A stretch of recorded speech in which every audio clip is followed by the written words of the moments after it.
पुढील 2 वर्षात राज्यात सर्व शाळांमध्ये मराठी भाषा सक्तीची राज्य सरकार महत्त्वाचा निर्णय करणार.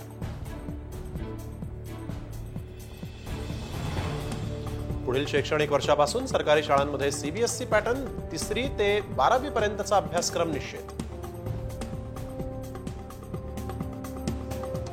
जिल्हा परिषदेच्या 20 आणि 10 पेक्षा कमी पटसंख्या असलेल्या शाळांमध्ये कंत्राटी शिक्षक नेमण्याचा निर्णय.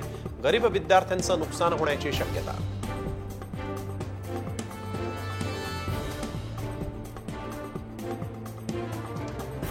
छत्रपती संभाजीनगरच्या शिक्षण खात्याकडून विद्यार्थ्यांची चेष्टा. गणवेश तयार करताना विद्यार्थ्यांची मापच घेतलेली नाही. मुख्याध्यापकांचा मोठा खुलासा.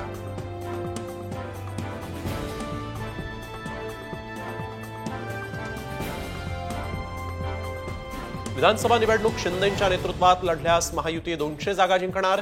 आमदार संजय गायकवाडांकडून विश्वास व्यक्त.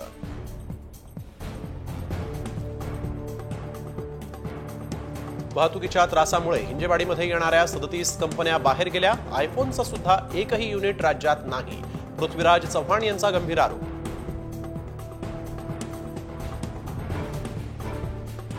कांदा निर्यात शुल्क कपातीच्या निर्णयाला उशीर. शेतकऱ्यांसह व्यापाऱ्यांचं मोठं नुकसान. सरकारवर अजित नवलेंचा जोरदार हल्ला.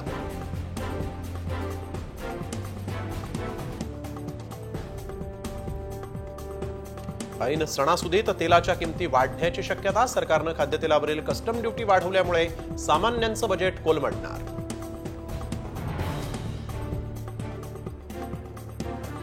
सांगली महापालिकेला रोज 1 लाख रुपये दंड. कृष्णा नदी प्रदूषण प्रकरणी कारवाई. दंडाची रक्कम आता 33 कोटींवर.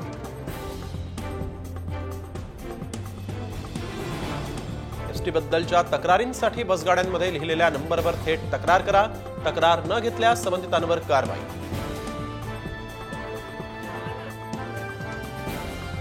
WHO कडून मंकीपॉक्सच्या पहिल्या लसीला मान्यता. आफ्रिकेसह इतर देशांमध्ये सुरू होणार लसीकरण.